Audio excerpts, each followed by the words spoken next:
پر مسح کہاں سے کرنا ہے؟ اوپر سے کرنا ہے.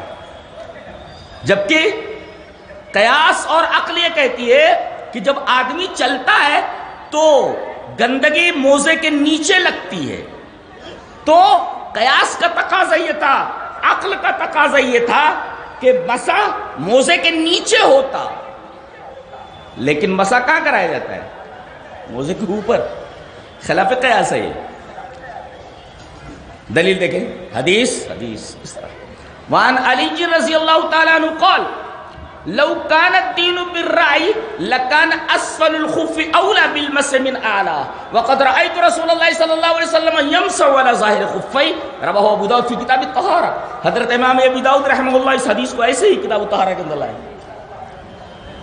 خطیب کا کام صرف اتنا ہوتا ہے جی کہ وہ قرآن کی آیت جو اللہ کی بات ہے وہ پیش کر دے اور نبی کی جو بات ہے وہ پیش کر دے، اور کوشش یہ ہو کہ حدیث پوری کی پوری پڑھے.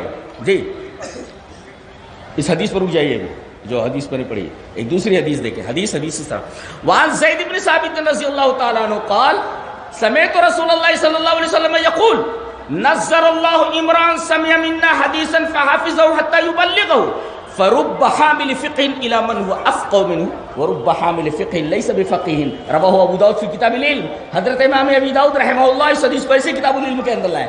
حضرت زید بن ثابت فرماتے ہیں کہ میں نے نبی اکرم صلی اللہ علیہ وسلم کو یہ فرماتے سنا کہ اللہ اس کو تر و تازہ رکھے جو میری ایک حدیث سنے، سمع منا حدیثا، ایک حدیث کو سنے فحافظه، اس کو حفظ کر لے، یاد کر لے اس کو، حتی یبلغه، اور یاد کرنے کے بعد اسے لوگوں تک پہنچا دے.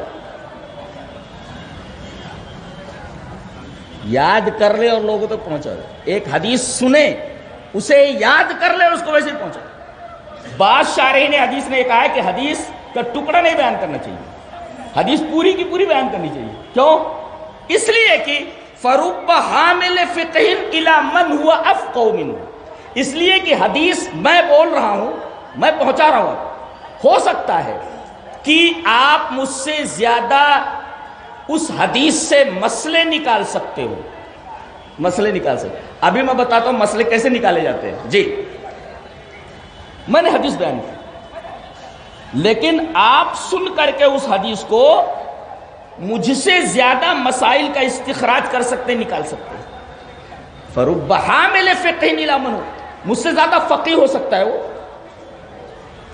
اسی وجہ سے کہا گیا کہ جب پوری حدیث بیان کرو گے تو مسائل کے نکالنے میں سامنے والے کو جس نے حدیث سنی اس کے لیے آسانی ہو جاتی ہے. لہذا اختصار حدیث پر عمل نہ کیا جائے، حدیث پوری کی پوری بیان کی جائے تاکہ وہ مسئلوں کا استخراج کر سکے. جی اب اس حدیث پر آ جائے. حضرت علی فرماتے ہیں کہ اگر دین کی بنیاد رائے کے اوپر ہوتی، عقل کے اوپر ہوتی، تو موزے پر مسح نیچے سے کیا جاتا، اوپر سے نہیں. اور پھر وہ نبی کریم صلی اللہ علیہ وسلم کا عمل بتا رہے ہیں. وقد رأیت رسول اللہ صلی اللہ علیہ وسلم یمسح علی ظاہر خفہ، میں نے رسول اللہ صلی اللہ علیہ وسلم کو دیکھا کہ آپ اپنے موزے کے اوپر مسح کرتے تھے، موزے کے اوپر مسح کرتے. جبکہ قیاس کا تقاضا کیا ہے؟ عقل کیا کہتی ہے؟ یہ مسح موزے کے نیچے سے ہونا چاہیے. تو سمینا واتانا، ہم نے سنا اور اطاعت کی، چاہے ہماری سمجھ میں آئے یا نہ آئے. ابن تیمیہ رحمہ اللہ کی کتاب در و تعارض العقل والنقل، اس کتاب کو پڑھنے کے لیے کم سے کم مبادی فلسفہ کا جاننا ضروری ہے. فلسفے کے مبادی پوری فلسفیانہ انداز میں، اور تقریباً 19 دلائل سے امام ابن تیمیہ رحمہ اللہ نے ثابت کیا ہے کہ نقل عقل پر مقدم ہے. اس لیے کہ عقل معصوم نہیں ہے، نقل معصوم ہے. اس لیے کہ اللہ نقل کو بھیجتا ہے، عقل غلطی کرتی ہے، عقل 12 غلطی کرتی ہے. عقل کا کام یہ غلطی کرنا. جی اسی لیے اللہ تبارک و تعالی نے پیغمبروں کو بھیجا، اپنی کتابیں اتاری، اس لیے کہ عقل صحیح فیصلہ کرنے پر قادر نہیں ہے، غلطی کر سکتی ہے. لہذا عقل کی ناک میں نکیل ڈالنے کے لیے وہی نازل کی گئی، پیغمبر کتاب بھیجے. ضرورت اس لیے کہ عقل چراغ تو ہے، تھوڑی دور تک یہ روشنی دیتا ہے مگر منزل نہیں ہے. اقبال نے بہت اچھا کہا ہے، گزر جا عقل سے آگے کہ یہ نور چراغ راہ ہے، منزل نہیں ہے. اس کا مطلب یہ ہوا کہ آدمی عقل کے اوپر مکمل بھروسہ نہ کرے، بلکہ اسے چاہیے کہ نقل کے اوپر بھروسہ کرے، اس لیے کہ نقل معصوم ہوتی ہے۔ ہماری سمجھ کیا قصور ہے کہ ہم اس کی گہرائی تک نہیں جا رہے کہ اس مسئلے کی حقیقت کیا ہے۔ وہ عقل کا دائرہ کار ہے، تو ہمیں اس بات پر عمل کرنا ہے جو نقل سے ثابت ہے۔ سمعنا واطعنا، ہم نے سنا اور اطاعت کی۔ اللہ اکبر۔ ایک حدیث دیکھیں، حدیث اس طرح، وعن ابی سعید الخدری رضی اللہ تعالی عنہ قال بینما رسول اللہ صلی اللہ علیہ وسلم یصلی باصحابہ اذ خلعنا علیہ فوضعهما عن يساره فلما رأى القوم ذلك ألقوا نعالهم فلما قضى رسول الله صلى الله عليه وسلم صلاته قال ما حملكم على إلقاء نعالكم قالوا رأيناك ألقيت نعاليك فألقينا نعالنا فقال رسول الله صلى الله عليه وسلم إن جبريل عليه السلام أتاني فأخبرني أن فيهما قذرا أو قال أذى وقال إذا جاء أحدكم المسجد فلينظر فإن فيها قذرا أو أذى فليمسحه وليصلي فيهما رواه أبو داود فی کتاب الصلاة۔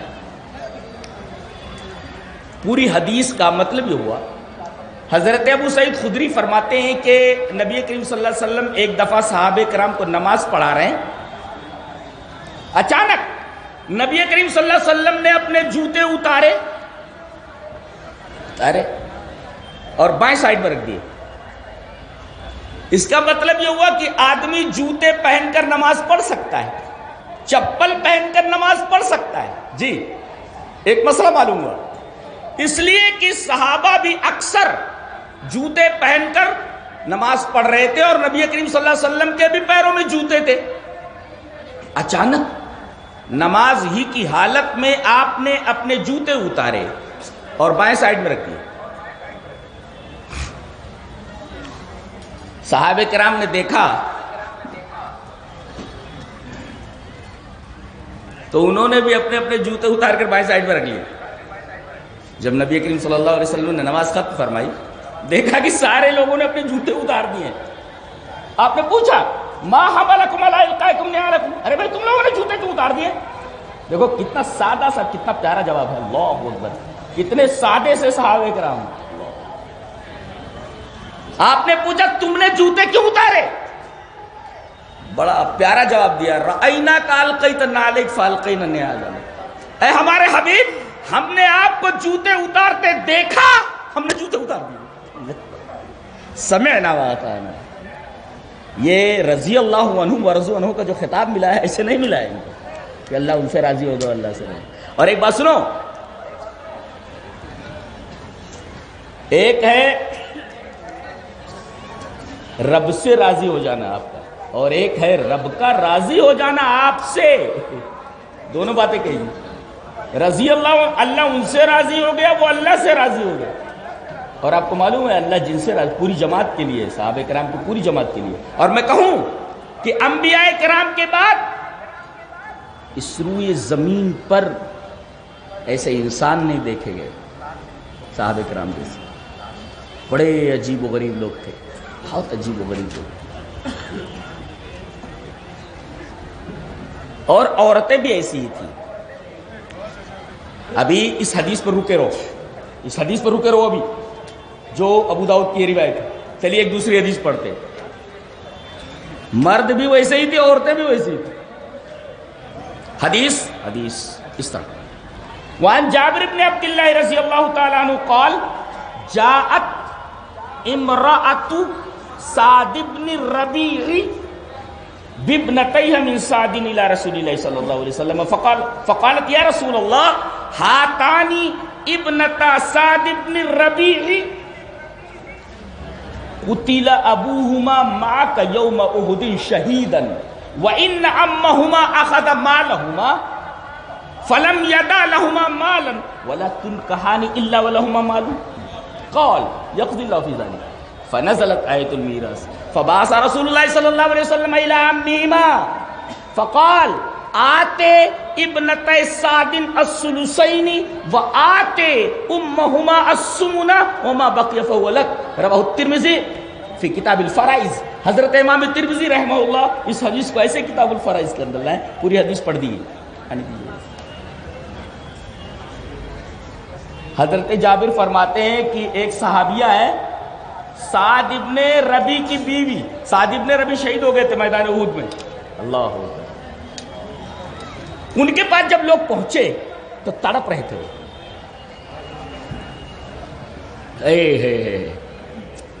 وہ تڑپ رہے تھے، تلواریں لگی تھی، تیر لگے تھے، پورا جسم زخموں سے چور تھا، جان نکلنے کے قریب تھی۔ کچھ صحابہ پہنچے کہ کیا حال ہے؟ وہ اپنا حال نہیں بتا رہے، کہہ رہے ہیں نبی کیسے ہیں، اس لیے کہ شور یہ ہوا تھا کہ نبی قتل کر دیے گئے ہیں۔ وہ نبی کے بارے میں پوچھ رہے ہیں کہ میرا نبی کیسا ہے وہ بتاؤ۔ کہا کہ زندہ ہے، کچھ نہیں ہوا ہے۔ کہا اگر تم میں سے ایک آنکھ بھی پھڑکتی رہی، ایک آدمی بھی زندہ رہا اور نبی کو کچھ ہو گیا تو میں اس کا گریبان قیامت کے دن پکڑ لوں گا۔ اللہ کیا محبت ہے، کیا محبت۔ آدمی دنیا سے جا رہا ہے، فکر اپنی جان کی نہیں ہے، فکر نبی کی جان کی ہے کہ نبی زندہ ہے یا نہیں۔ اور جب پتا چلا کہ نبی زندہ ہے، انہیں کچھ نہیں ہوا، تو انہوں نے کہا کہ میں بولتا ہوں اگر ایک آنکھ بھی پھڑکتی رہی، ایک آدمی بھی زندہ رہا اور نبی کو کچھ ہو گیا تو میں گریبان پکڑوں گا اس کا۔ تمہاری لاشوں پر سے گزر کر کوئی نبی تک جانا چاہیے، ایک آدمی بھی زندہ نہیں بچنا چاہیے۔ کیسے انسان تھے وہ لوگ، حیرت ہوتی ہے، حیرت۔ ایک آدمی بھی زندہ رہا تو گریبان پکڑوں گا کہ اللہ کے سامنے، نبی کو کچھ نہیں ہونا چاہیے۔ ایک ایک آدمی اپنی جان دے دے، جب سارے لوگ مر جاؤ اس کے بعد نبی تک پہنچے وہ، ایک آدمی بھی زندہ نہیں بچنا چاہیے نبی تک پہنچنے کے لیے۔ محبت دیکھ رہے ہو، یہ محبت ہے، تب اتنا بلند مقام ملا ہے۔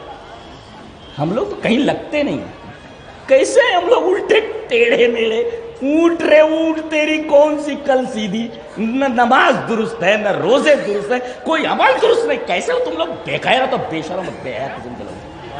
صحابہ کرام رضوان اللہ تعالی علیہم اجمعین، محبت دیکھو نبی کے طریقے۔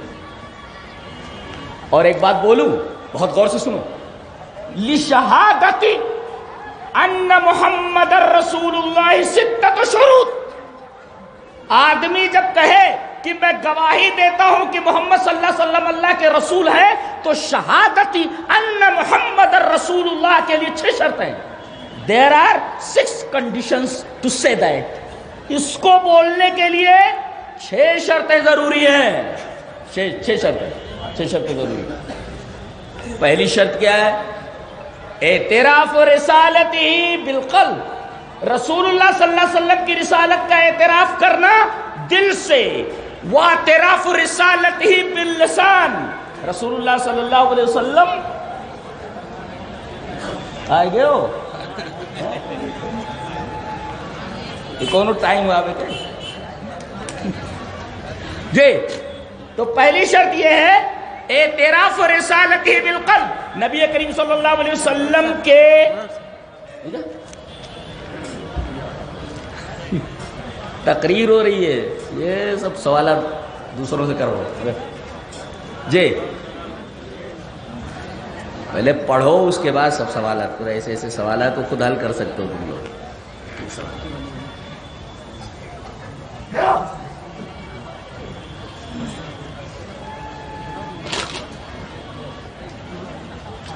6 شرطیں ہیں لا الہ الا اللہ کی شہادت دینے کے لیے۔ ایک تو اعتراف رسالتہ بالقلب، نبی کریم صلی اللہ علیہ وسلم کے رسول ہونے کا، جب آپ بولتے ہیں میں گواہی دیتا ہوں کہ محمد صلی اللہ علیہ وسلم اللہ کے رسول ہیں، تو اس بات کا اعتراف ہونا چاہیے کہ اللہ کے رسول صلی اللہ علیہ وسلم کی رسالت کا اعتراف میں دل سے کر رہا ہوں. ایک اعتراف رسالتی بالقلب اور اعتراف رسالتی بالنطق اے باللسان، زبان سے رسول اللہ صلی اللہ علیہ وسلم کی رسالت کا اعتراف، دل سے اعتراف، زبان سے اعتراف. اور تیسرے والمتابعۃ لہ فی العمل، عمل میں آپ کی متابعت ضروری ہے. جیسے نبی نے فرمایا ہے ویسے کر، نماز جس طرح پڑھی ویسے ہی پڑھنا، روزہ جس طرح رکھنا ویسے رکھنا، حج جس طرح کیا اس طرح سے کرنا، جیسے ساری چیزیں ویسے کرنا. اور وہی نماز بھی مطلوب ہے. چلیے اس کی تائید میں والمتابعۃ لہ فی العمل. ٹائم کتنا ہوا؟ نماز پڑھ رہی کیا؟ کتنا ٹائم ہے؟ شاید کبھی بیٹھنا ہے، ختم کر دیتے ہیں. نہیں مجھے ٹائم بھی ہے.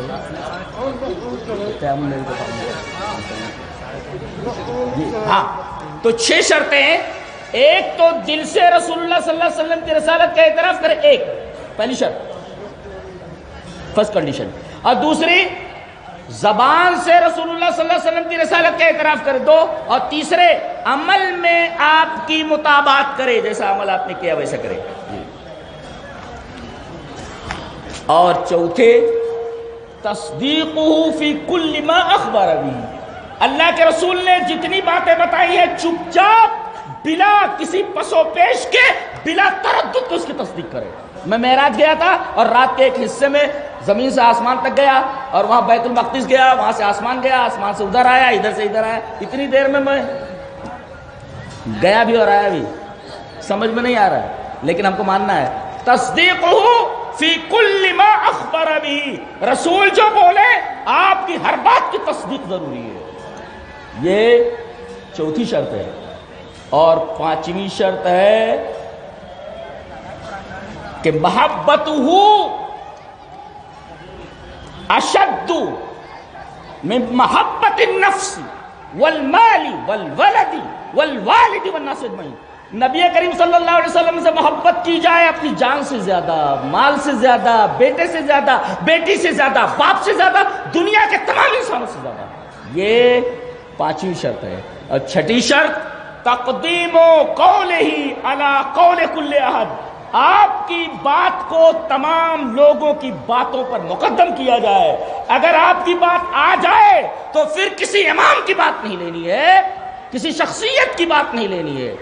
یہی مطلب ہے اس کا یا ایھا الذین آمنوا لا تقدموا بین یدی اللہ ورسولہ واتقوا اللہ. اے ایمان والو، اللہ اور اس کے رسول سے آگے نہ بڑھو، اللہ سے ڈرو.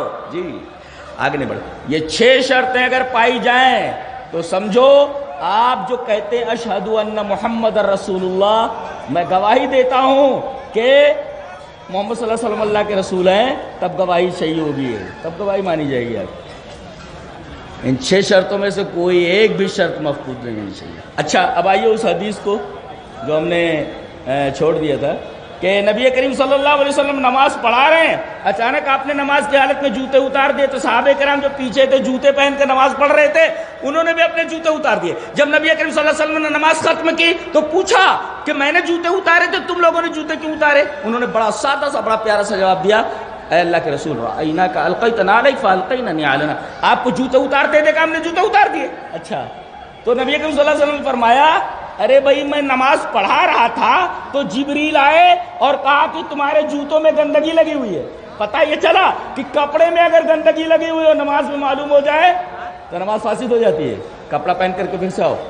جوتے میں اگر گندگی لگی ہوئی ہے، اب کپڑا پہنے ہوئے تو کپڑا تو نہیں نکال سکتا، جوتا نکال سکتا ہے، جوتا نکال سکتا ہے. جی تو جوتا نکال دے. تو جبریل نے آ کر کے بتایا کہ آپ کے پیروں میں گندگی لگی ہوئی. اس سے پتہ چلا کہ نبی کریم صلی اللہ علیہ وسلم کو غیب کا علم نہیں تھا. اس لیے کہ اگر غیب کا علم ہوتا تو آپ وہ جوتا پہن کر کے کیوں کھڑے ہو کر کے نماز پڑھاتے؟ جی جوتے کر کے گندگی لگی ہوئی ہے، جوتے میں گندگی لگی ہوئی تو نماز نہیں ہوتی.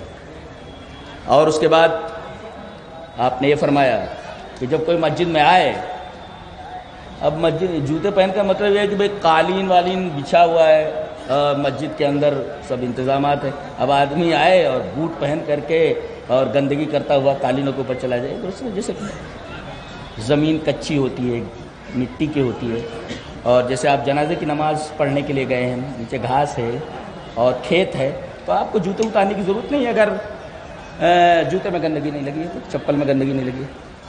تو اذا جاء احدکم المسجد، جب تم میں سے کوئی مسجد آئے تو وہ دیکھے، فلینظر، کہ اس کی جوتی میں، اس کے جوتے میں گندگی لگی ہے یا نہیں. اگر ہے تو اسے رگڑ لے، یعنی دھونے کے لیے بھی بات نہیں کہی گئی، رگڑ کر گندگی صاف کر لے. ولیصلی فیہما، اور جوتا پہن کر پھر نماز پڑھ لے، گندگی صاف کر لے پھر اسی میں نماز پڑھ لے. تو انما کان قول المؤمنین اذا دعوا الی اللہ ورسولہ لیحکم بینہم ان یقولوا سمعنا واطعنا واولئک هم المفلحون. خلاصہ یہ نکلا کہ جب بھی رسول کی بات آ جائے، کان میں پڑے، تو آپ یہ نہ کہیں، پس و پیش نہ کریں کہ ہم کریں یا نہ کریں، یا انکار کرتے ہیں ہمیں نہیں کرنا اس لیے کہ ہمارا امام نہیں بولتا ہے. یہ ساری چیزیں ایمان کے مقتضیٰ کے خلاف ہے، ایمان کے مقتضیات کے خلاف ہے. اللہ تبارک و تعالی ہمیں توفیق دے کہ ہم نبی کریم صلی اللہ علیہ وسلم کی اطاعت اسی طرح کریں جس طرح صحابہ کرام رضوان اللہ تعالی علیہم اجمعین نے کیا تھا. وآخر دعوانا الحمد للہ رب العالمین.